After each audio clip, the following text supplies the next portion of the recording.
महाराज जी, 1 वर्ष से पहले आपसे यूट्यूब के माध्यम से जुड़ा था। तब से आपकी वाणी को निरंतर सुन रहा हूँ और शराब, सिगरेट, तंबाकू आदि सब पूर्ण रूप से त्याग दिया है।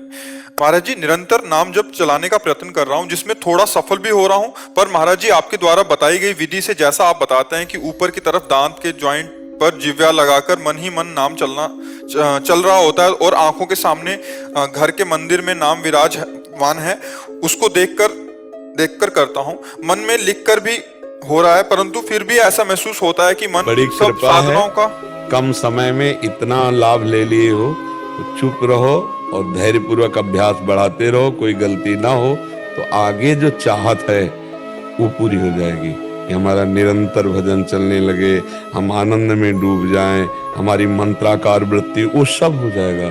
अगर 100% में 10% भी मन काबू में आ गया है तो बहुत बड़ा आपने युद्ध हासिल कर लिया, विजय प्राप्त कर ली।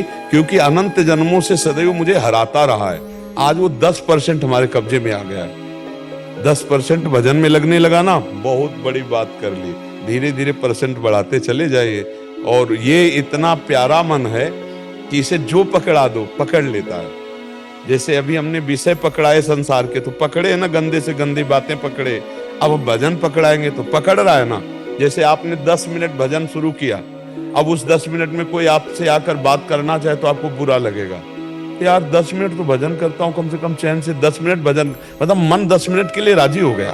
तो हम धीरे धीरे उसको समय से बढ़ाते राजी करते चले जाए। फावड़ा चलाते हुए, व्यापार करते हुए, नौकरी करते हुए, धीरे धीरे अंदर ही अंदर नाम जप कर रहे हैं, बाहर से शरीर से कर्म कर रहे हैं, बहुत बढ़िया भजन हो जाएगा।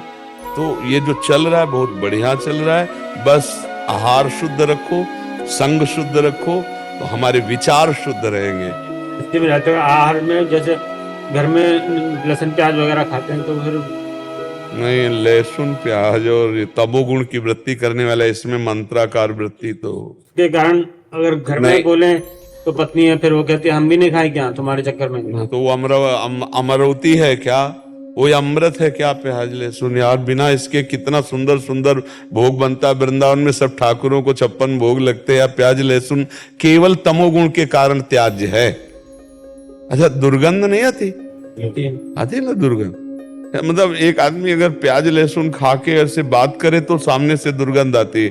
कौन सा स्वाद है यार प्याज लहसुन? पता नहीं लोग कैसे प्याज लहसुन को इतना पसंद करते हैं। तमोगुणी चीज है, उसमें कोई लाभ थोड़ी है, कोई लाभ नहीं है। आयुर्वेद में लहसुन का बहुत ही, देखो औषधि में संखिया का भी प्रयोग है, खाओगे मर जाओगे। अगर आयुर्वेद शोध करके वैद्य देता है तो वो हमारे लिए औषधि है। देखो बहुत सी औषधियां दूषित पदार्थों से बनती है, लेकिन दूषित पदार्थ नहीं है, उसे हम औषधि बोलते हैं। हम औषधि पा रहे हैं, अच्छा औषधि के रूप में। तो औषधि के रूप में जैसे किसी का गठिया बात है, गठिया रोग है, तो लहसुन बड़ा काम करता है। आप उसको कैप्सूल की तरह ले जाओ, हमने देखा है। लेकिन चटनी और सब्जी और भोजन में नहीं डाल सकते। औषधि के रूप में वो बात अलग है। जब औषधि का नाम आता है तो औषधियों में क्या नहीं पड़ता, आप हमें क्या क्या नहीं पड़ता। अगर उसकी बनाने की पद्धतियां देखो तो तुम्हें घृणा हो जाएगी। बहुत सी ऐसी औषधियां हैं जिनकी बना, अब आपके देखो संखिया जहर है ना, हाँ, दमा आदि बीमारियों में आयुर्वेद में शोध करके उसे दिया जाता है। सांप काटे तो जहर का इंजेक्शन लगाया जाता है, नहीं लगाया जाता। तो अब औषधि और ऐसे प्रयोग में देखो, विश्व ब्रह्मांड में 3 बातें हैं, सतोगुण, रजोगुण, तमोगुण।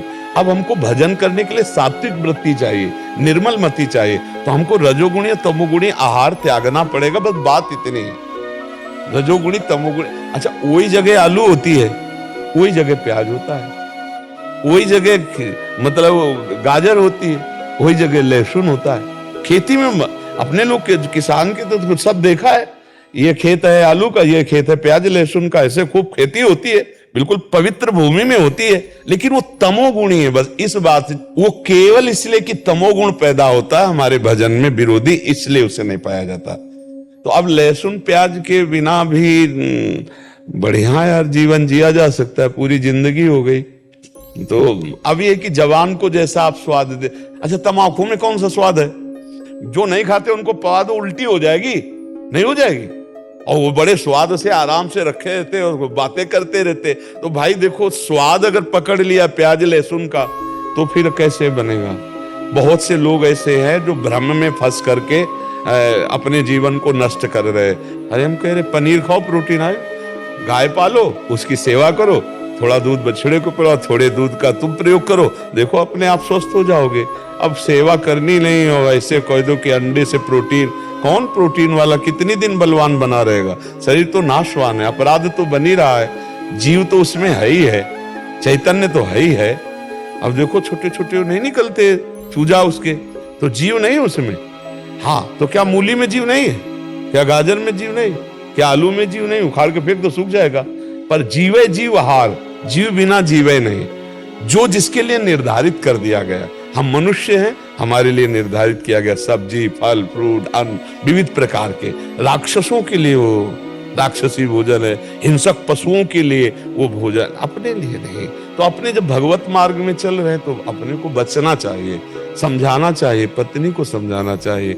और ना समझे तो फिर जहां तक हो, अगर नियमावली ले लो कि आप बनाओ सब्जी खाओ, हम सब्जी नहीं पाएंगे, हम नमक रोटी खाएंगे, भगवान का भजन करना, हम नमक रोटी खा के पूरी मेहनत, अभी सब ठीक हो जाएंगे। जब हम फिसल जाएंगे निष्ठा में तो सब फिसल जाएंगे। नहीं, हम नहीं पा सकते। हम नमक रोटी पा लेंगे, दही रोटी पा लेंगे, दूध रोटी पा लेंगे, लेकिन जिसमें प्याज पड़ा है, लहसुन पड़ा है, तो अलग बना के देने को तैयार है। वो कहते तुम्हारे लिए अलग बना तो बढ़िया, फिर क्या अलग बनाओ खाओ, बढ़िया है भोजन। भजन करने के लिए थोड़ा सात्विक भाव तो चाहिए। भजन मार्ग में तो थोड़ा दुख सहना पड़ेगा, जबान को संभालना पड़ेगा। एक तुम खुद नहीं चाहते हो कि लहसुन की चटनी और प्याज वाली चौक वाली सब्जी के, क्योंकि जो ऐसी पाता है, तो हम आपको बताए ना, चाहे जितनी बढ़िया दाल सब्जी हो, फिर उसकी जबान में अच्छा नहीं लगेगा, क्योंकि शादी एकदम सात्विक होती है। अब अपने लोग सात्विक सादा भोजन एकदम, तभी चिंतन बनेगा सात्विक। अब गंदा भोजन तो गंदा चिंतन, रजोगुणी भोजन तो काम आदि दोष उत्पन्न हो जाएंगे। हम जैसा खाते अन्न वैसा हमारा मन बनता है। तो कोशिश करो, जैसे विद्यार्थी हैं, नौकरी पेशा वाले हैं, हम उनको ज्यादा इस बात पर जोर नहीं देते कि आप प्याज लहसुन मत खाइए। विद्यार्थी हैं, कहाँ पढ़ने जाना पड़े, नौकरी वाले हैं, कहाँ कहाँ जाना पड़े, अब आर्मी में है, कोई कहीं है, कोई लेकिन यदि आप रह सकते हो तो मत खाओ। प्याज लहसुन खाना पाप नहीं है, पर दोष है, तमोगुणी है। उस तमोगुणी वस्तु का त्याग करके भजन में बढ़ा जाता है। अब नौजवान जैसे नौकरी पेशा वाले, अब उनको ये शिक्षा दो तो घूमते ही रहेंगे, भोजन ही नहीं मिलेगा। प्रायः हर जगह जहाँ भी किचन है वहाँ ये आजकल सब पड़ता है। तो इसलिए बढ़िया इतना ही है कि मांसवादी ना खाएं तो बहुत बढ़िया है, लेकिन जिनको सुविधा है कि वो बिना खाए चल सकता है तो फिर चला लेना चाहिए। हमारी राय है कि अगर ऐसा आपका जीवन है कि आप बिना खाए रह सकते हैं प्याज लहसुन, तो फिर आप ऐसा करें, क्योंकि वो सात्विक है और भगवान का भोग प्याज लहसुन डालकर नहीं लगता है।